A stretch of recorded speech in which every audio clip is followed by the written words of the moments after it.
Hi, this is a bonus episode that is a replay of an episode I recorded in the summer of 2018 on teaching a dog to sit using the cue of a finger snap. This is kind of my favorite way to quickly teach a sit and incorporate what is usually a novel cue into the equation early on. I tried to break it down clearly and quickly in this podcast episode, and am reposting it today because this is the assignment for today's challenge. We are running our dog training in 21 days course as a 21-day challenge right now.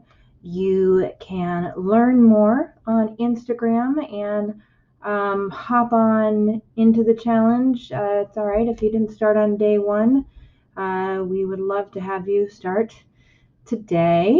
We're posting information on teaching each new behavior each day, doing demos each day, and you can also get our full dog training in 21 days course totally for free through the end of this month when you go to schoolforthedogs.com/DT21 days and use the coupon code DT21 days at checkout. So here is this 3-year-old episode that will help you teach a sit in a snappy way. And now for something completely different. Hi, my name is Annie Grossman, and I'm a dog trainer. This podcast is brought to you by School for the Dogs, a Manhattan-based facility I own and operate along with some of the city's finest dog trainers. During this podcast, we'll be answering your questions, geeking out on animal behavior, discussing pet trends, and interviewing industry experts. Welcome to School for the Dogs podcast.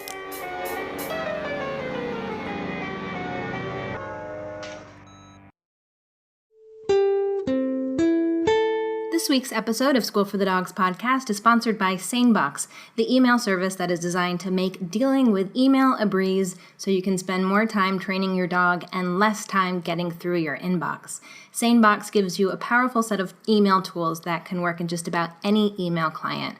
I think of it like artificial intelligence for my inbox. It automatically sorts my email for me, it defers my email that's not important to a more convenient time, and I pretty much can't imagine using email without it at this point.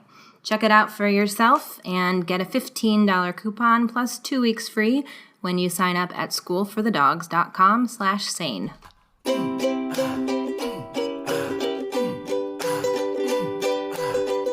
Hey everyone, I am so glad you are here.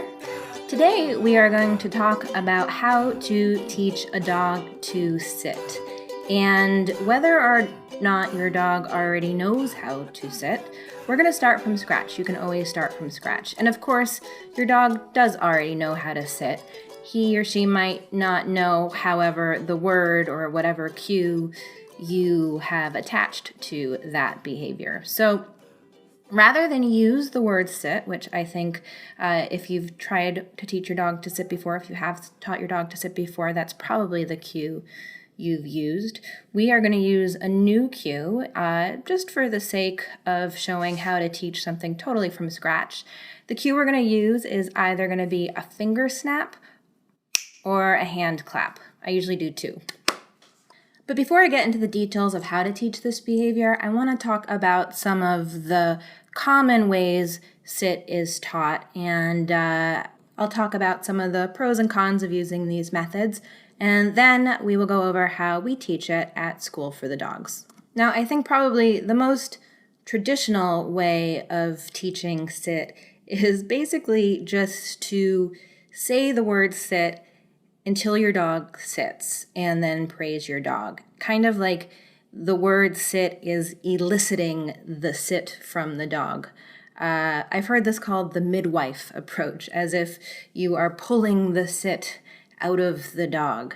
And in reality, two things tend to happen. One, usually people start saying sit and then they repeat it, and then they do kind of like something with their body to kind of try and help the dog, whether it's leaning or holding their hand over the dog's head or even pushing the dog's butt down, which I'll talk a little bit more about in a minute.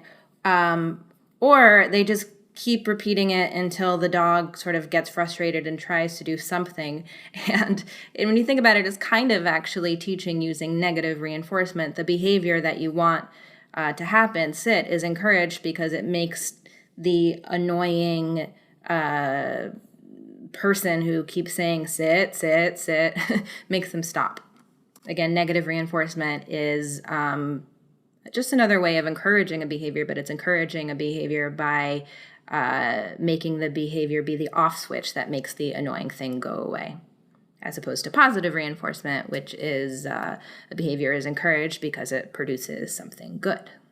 Now, if these methods of teaching sit have persisted for generations and generations, I think it's just because dogs are so forgiving and tend to pick things up pretty quickly. So even though these might not be the most efficient ways of teaching sit, they kind of work, and that tends to be good enough. But my suspicion is this generally doesn't teach a dog that the word sit is attached to the behavior of butt hitting ground. It's more like it teaches the dog that when the human asks something, usually if I sit, it'll make him stop asking me this annoying thing. And you can kind of run this experiment by going up to your dog and saying banana peel. And 9 times out of 10, I find if you say some random thing to a dog like that with sort of like intentionality, the dog will sit.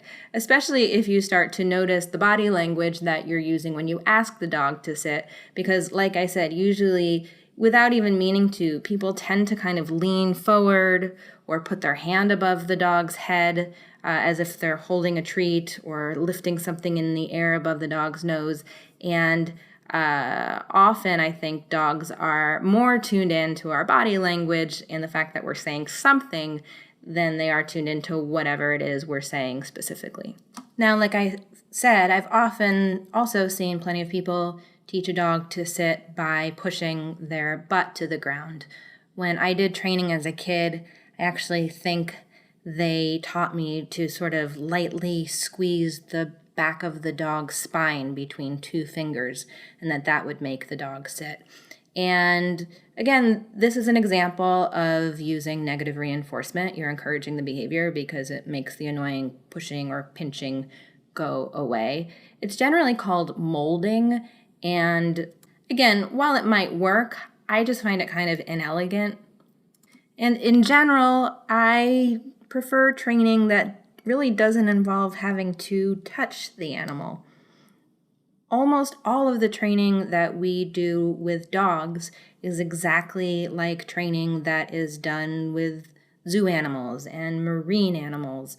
If you listen to the episode I did on the training triad on timing, where I talked about dolphin training and how a lot of the training that we do with dogs is totally based on training that was originally done with dolphins. And the training that was done with dolphins was done with methods that were adapted from training that was done with pigeons and rats in labs. And when you think about it, you're working with a pigeon or a rat or a dolphin. These are not animals that you can necessarily manipulate with your hands. A dolphin, obviously, hard to manipulate with your hands. A rat, maybe you could, but I sure wouldn't want to. And birds do not usually respond well to lots of handling and prodding. But that's fine because we really don't need to do a lot of handling and prodding to teach whatever behavior we want to teach, whether it's sit or go to the fridge and get me a beer.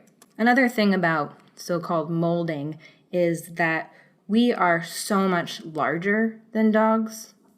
And I admit that physics was never my strong suit, but I remember enough to know that a larger person is simply going to be able to exert a lot more force on a smaller person or smaller animal than vice versa. So you might not feel like you're pushing down on your dog's butt very hard, but it's easy to forget that you might be like 10 times your dog's size. So imagine a being 10 times stronger than you pushing down on you, even lightly, could be unpleasant. I also think that at its best, dog training should be about helping a dog figure out what it is you want, not forcing them to do whatever it is you want. And I tend to think that whenever we're touching an animal in a weird way, they're not using the best part of their brain to do problem solving. They're trying to figure out how to escape being touched in the weird way. I sometimes demo this with my students by asking them to do like a simple math problem in their head, and then I'll grasp onto their neck with my hand. Not in a way that's meant to hurt them, but just to show that it will slow them down if someone is suddenly touching them in an unusual, potentially threatening way. So the method that I'm about to outline for how to teach a dog to sit is a method you could use to teach another person to sit. Now, not that you would actually need to do this, but just as a thought experiment, let's imagine you're in a room with someone who doesn't speak the same language as you, and you want to teach this person that the word sit means I want you to sit in this chair. But you can't touch the person. And for the sake of this thought experiment, let's say the person is blind, or blindfolded at least. The reason I say this is because as humans, we can teach each other things by modeling, right? I can sit and indicate to you that I want you to do what I'm doing. Now, some animals are better at modeling than others. Most animals are going to have a harder time modeling from a different species. And generally speaking, dogs are not great at modeling what we're doing or even what another dog is doing as far as we know, although there are exceptions to this and they can certainly learn. It's not the most efficient way to teach a dog by sitting and then trying to get your dog to do what you're doing. And that applies to most non-human animals. That is one big difference between the way we learn and the way they learn. So you have this blind person who speaks another language in the room with you, and you need to get them to sit in a chair. Well, what are you going to do? You could say the word sit repeatedly until they eventually sit, and then you could praise them to the high heavens. That might eventually work. You could also get something smelly and delicious, like, I don't know, a fresh baked chocolate chip cookie, and put it under their nose and try and manipulate their head in such a way that eventually you kind of lure them into the sit position. And then as you do so, you could say, sit, and then you could give them the cookie. That might also work. Again, could take a little while, but it's possible. Or you could take the focus off teaching them the word and just focus first on teaching them the behavior. So you might clear out the room of anything other than the chair where you want them to sit, and then wait for them to sit. And then when they do, communicate to them what an awesome thing it is they just did. Once they get the hang of sitting, you could then add in the word. So this is kind of like how we're going to teach our dog to sit. We're going to be doing what we call capturing. So go ahead, bring your dog to a room where there are not a lot of distractions, and count out a whole bunch of treats. I suggest using something small that'll break up easily. My favorite go-to treats are lamb lung, turkey trainers. You could use string cheese, you could use bits of chicken, but if all you have on hand right now is your dog's kibble, that's fine too. Grab like a good handful. Let's try, I don't know, maybe 50 or 60 small pieces of something small enough that your dog is going to be able to chew and swallow the treat very quickly. Now I want you to have those treats either in a bowl on a table next to you high enough that your dog can't see them, or in a treat pouch if you have a treat pouch. And if you have a clicker, grab that too. If not, you can use the marker word yes. But if you do have a clicker, put it in your non-dominant hand. So if you're a right-handed person, put it in your left hand. And you have your treats in your pouch or on the table next to you. And you're sitting in a comfy chair and you're ready to go. So what are you going to do? You are going to sit back. You're going to be very still. And your dog is probably looking at you like, what is going on here? That's fine. Remember, your hands are empty. I don't want you to have treats in your hand. The only thing you're allowed to have in your hand at this point is the clicker if you're using one. And you are going to wait for your dog to sit. That's all that's happening right now. You are not allowed to help. You are not allowed to put your hand above your dog's head. Although if you're really into doing that, I will give you a little cheat in a minute so that you can do that. I don't want to torture you by taking away that security blanket. But before you go there, try sitting on your hands and just waiting it out. Now, if your dog does sit, what you're going to do is you're going to click, or if you're not using a clicker, you're just going to say the word yes, very enthusiastically, staccato like that. And then you're going to give your dog one of your treats from your treat pouch or from that bowl. And I want you to place the treat about a foot and a half in front of your dog, just far enough away so that he or she has to get up to get it, but not so far away that he or she has to travel very far. But you're using where you're putting the treat to reset your dog so that he or she now has an opportunity to sit again.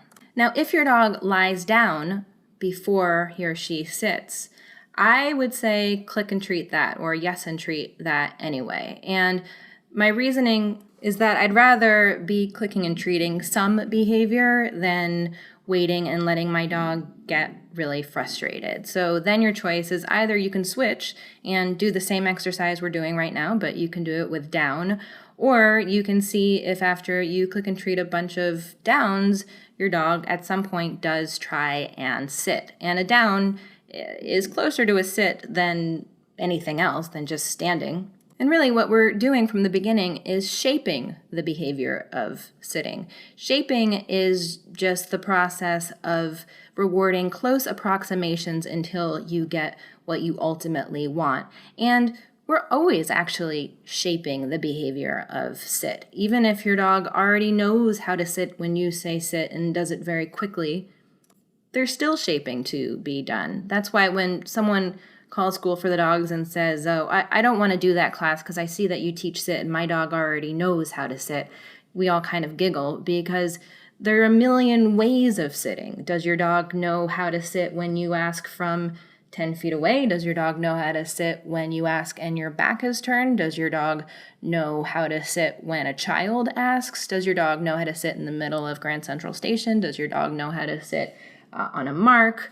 You can always hone a behavior. So it's kind of like down is like a very first step for a very broad first step towards the behavior of sitting. It's kind of like if you're going to buy shoes at Macy's, well, first you have to decide to go to Macy's, and then you have to figure out which floor to go to, and then you have to find the shoe department, and then you have to find the shoes that are in your size and the style that you want, and then eventually you'll find the shoe that you're there for. But, you know, at least with the down, like we're in the shoe department. Now, if you're sitting there and let's say 2 minutes have passed and your dog is still standing and hasn't lie down and hasn't sit, you have two choices. Either you can just take a break, which is probably what I would do, or, like I said, if you have a dog who tends to sit when you hold your hand over his or her head, go ahead and do that. So this is called luring, and the reason I don't do a lot of luring is because it's really easy for us humans to get stuck in Lureville. We tend to use our hand to pretend we have treats to get dogs to do things long after they actually need that kind of prompting. And I think in the end it seems kind of inelegant. But when you're trying to get a new behavior, sometimes luring 2 or 3 times can be a way to kind of jumpstart it. So I suggest doing your lure in the most subtle possible way, twice or 3 times, and see if that will get a sit from your dog. And once you've done that 3 times, again, you're still not saying anything. You're only using your hands in the most subtle way. Once you've lured 3 times, I want you to sit on your hands again and see if you can just wait it out and wait and click and treat or yes and treat the next sit that your dog does on his or her own. Or, like I said, you could just take a break and then start again. So I tend to think, though, if you are very still and boring and you're in a room where there's not a lot going on, if you wait it out for 2 minutes, you are going to get a sit from your dog. And again, you're going to then reset by tossing the treat just a little bit in front of your dog to get him or her to stand up again. So once you've gotten a couple sits from your dog without you eliciting it in any way, and again, you're using your clicker or your yes to pinpoint the moment the butt hits the ground. Capturing, we call it. It's like you're taking a picture. It's like the shutter of a camera coming down on that moment.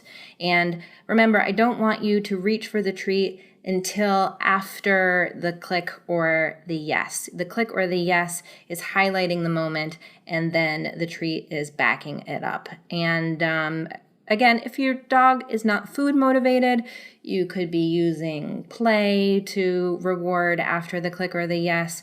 You could be using praise, but for the sake of speed, for this exercise in particular, I would suggest using some sort of small food treat. So after you've gotten a couple of sits, what I would like you to do is set a timer for 1 minute, and I want you to count how many times you're able to click and treat or yes and treat your dog for sitting during that 1 minute.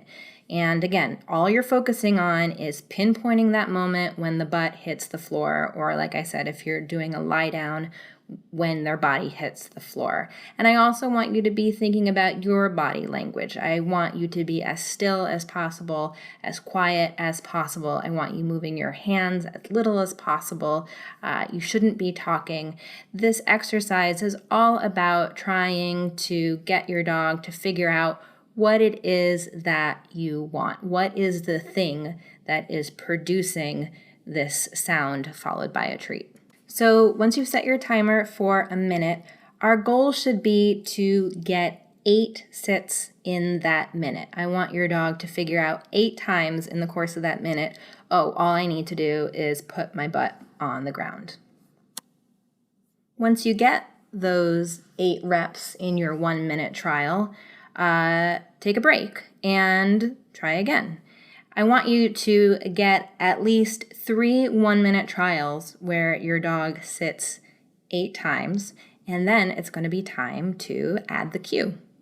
Now, you might have noticed that I say the word cue instead of the word command, and it kind of doesn't matter because it's just a label we're giving to something. You could call it bubblegum, whatever, but the reason that we tend to call it a cue and not a command is going to be exemplified in this exercise as we add the cue, because you're going to see what we're doing is really giving a signal to the dog that if you sit now, something especially good is going to happen, rather than a command which suggests, where you must do this right now or else. In reality, the 2 words colloquially in training can kind of be used interchangeably, but there is a different idea behind the word cue in that it is a signal rather than like a mandate. So you have your dog who is reliably sitting now at least 8 times in a minute with you just sitting there, ideally not doing any kind of prompting. So we're going to add the cue. And like I said, just for the sake of doing something different, because I think those of you who have already taught your dog to sit have probably used the word sit before, we are going to use a snap or a double clap as the cue here. Only thing is, if you're going to use the double clap in lieu of a snap, you probably shouldn't use a clicker because you're not going to have enough hands. So either you're going to use the word yes as your marker if you're going to use a double clap, or have a friend do this exercise with you and your friend can click and you can clap. So Again, I want you to set your timer to a minute. You have your treats ready to go. You have your dog in front of you in a room where there's not a lot going on, and you are just going to wait for that dog to sit. The second your dog looks like they're about to sit, if you would bet $50 your dog is going to sit within the next 2 seconds, what you're going to do is snap or do your double clap. Or just go ahead and say the word sit. If you really don't want to do the snap or the clap here and you want to use the word sit, the same exact exercise will work with the word. But I suggest starting with something new just for fun here. So your snap or your double clap or your word is going to precede the sit only by like a fraction of a second. Then your dog's butt hits the ground. You're going to click or say your word yes, and then give the treat. So basically everything is as it was before, except you've added in this cue, a fraction of a second before the behavior occurs. And that's the way it's going to be for this entire 1 minute trial. So you're going to give the treat far enough away so your dog has to get up to get it. And then again, right before you are pretty sure your dog is about to sit, you are going to do your snap or your double clap, say the word, then you're going to click or say your word yes, and give the treat. Now, for your next 1 minute trial, you're going to do the same thing, except this time, I want you to give your cue a little bit earlier, like maybe 4 seconds before your dog sits. Now, this can be difficult for people because we are very impatient with our dogs, and we tend to want them to sit immediately. But it's really important that you only give this cue once. Again, this is not the midwife style training where the cue is eliciting the behavior from the dog. You're simply telling the dog that behavior that you're doing right now, we are now going to call it snap or double clap or sit or whatever. And really, this is always going to be the process when we add a cue. And if you think about it, this is really how you learned to sit as well. You knew how to sit long before anyone ever told you what that behavior was called. You knew what an apple was long before someone told you the word that's attached with that thing is an apple. Now, you might not remember this from being a child, but if you've ever learned a foreign language, you've certainly experienced this process of figuring out that there is a new word attached to something familiar that you already know or know how to do. And that's exactly what we're doing when we're adding a cue to a behavior. We're first making sure the dog understands that we really like when they do this behavior, and then we're telling them what the behavior is called. But like I said, we tend to get super impatient with dogs, especially when they don't sit right away. If we were that impatient with people, we would murder each other at a much higher rate than we currently do. You can see what I mean next time you watch someone else ask their dog to sit. Chances are they're going to say sit 5 times before the dog actually sits. But the amount of time that passes between when the person first asks for the sit and when the dog's butt hits the ground is usually only a couple seconds at most. So if you give your cue and your dog does not respond right away lightning fast, that's okay. I'd rather you wait it out a couple seconds than ask again, because if you ask again, what you're doing is teaching them the cue is snap, snap, snap, or sit, sit, sit. If you wait it out, you are just starting the shaping process, right? So at first, it might take a couple seconds for your dog to respond, but again, we're always shaping behaviors. We're always making them better and more perfect. And with time, you are going to shape the behavior to the point where you give your cue and your dog sits right away. And actually, one reason why I really like to teach sit with a cue that's a snap or a clap, besides the fact that it tends to really impress people if you can clap or snap and your dog sits. But one reason is that if your dog doesn't sit right away, you're probably not going to snap a whole bunch of times in a row or clap a whole bunch of times in a row without noticing it. But the word sit might fall out of your mouth 3 or 4 times in a row without you even realizing it, in my experience. So with your next trial, you are now going to give the cue just a little bit earlier.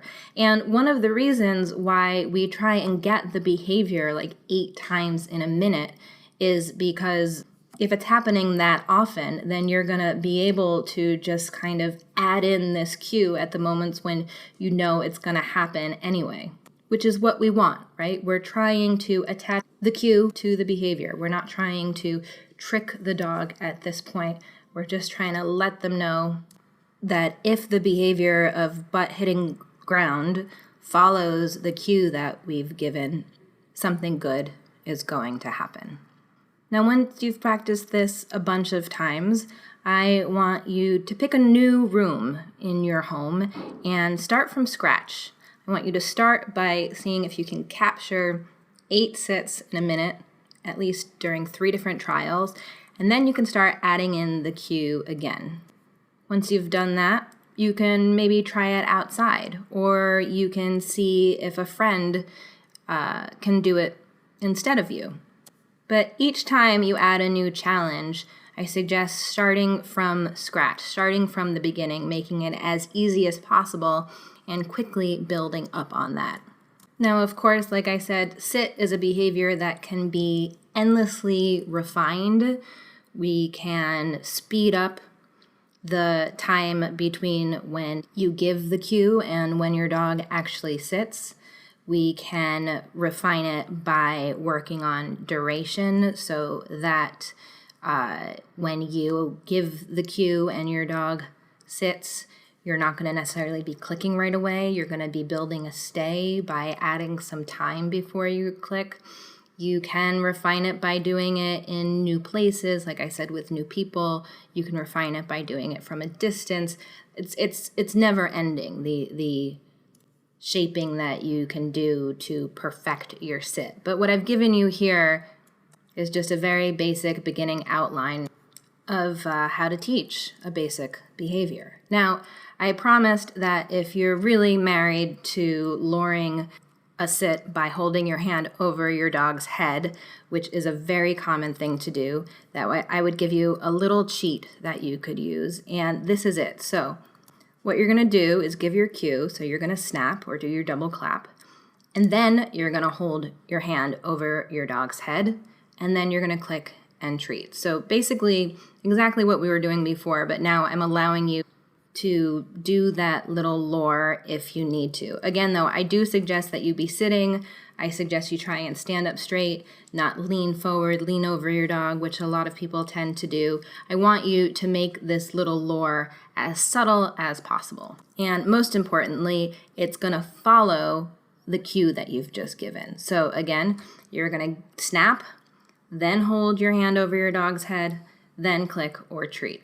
So I suggest you do this just for one 1-minute trial. Again, I don't like luring because we tend to get stuck doing it. So try this just once. Now, in your second 1-minute trial, and I should say that in that 1-minute trial with luring, you should have been able to get at least 8 sits in a minute. If you didn't get 8 sits in a minute and you were doing all of this luring, then I suggest stop doing the luring. It's not working. Just go back to straight capturing. But assuming you did get about 8 reps in that 1 minute, now I want you to snap, count to 3 in your head, and then lure your dog.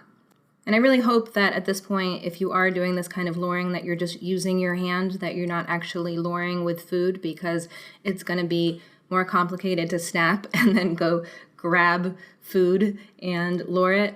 Again, if you're going through all of that and having to use food as a lure and you're not able to just lure with your hand, then I suggest you're probably better off just going back to straight capturing, see if it'll work. But if you have the habit of holding your hand over your dog's head, then what you're basically doing is fading out this lure by sandwiching it between the cue and the behavior happening.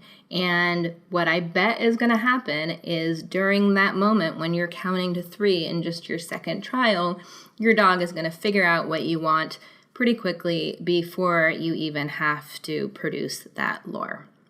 One last little tip here When you're using a marker, be it your clicker or your word yes, I suggest for this exercise that your marker come earlier rather than later. So it's better to click the beginning of the sit than be late and click after your dog has already been sitting for a second when you're adding the cue. And the reason is because the thing that you're clicking for at this point in the exercise is the response to the cue. You're not necessarily clicking for the world's perfect sit, although you will be later. But again, that's part of the whole shaping process, is figuring out which part of the behavior in particular you want to strengthen and then focusing on that. And when you're adding the cue, the response is the thing that you're looking for. Clicking a tad earlier rather than later will also tend to get more rapid repetitions of the behavior, and you always want to get more of the behavior rather than less, especially in the beginning, because that's really what's going to keep the dog in the game. It's so important to keep your dog engaged and excited and into it, and by making sure that you're getting lots of reps really quickly, you're going to have a better chance of not losing their focus. So I hope you'll let me know how it goes. You can get in touch if you have any questions about teaching your dog to sit. Either email podcast@schoolforthedogs.com, or you can leave a voicemail at 917-414-2625. Our fun dog fact of the day: this month marks the 40th anniversary of New York City's pooper scooper laws. Prior to August of 1978, when your dog pooped, you did not need to pick it up off the streets of New York City, and there was a lot of debate about this law when it went into place, whether people should be required to pick up their poop, or if perhaps there was another option. There was actually a group of people who wanted dog toilets put in on the sidewalks. I wrote a little bit about the history of this law, which was the first of its kind in America, on our blog. You can find it at schoolforthedogs.com/blog. Our woof shout out goes to little Leo Tolstoy.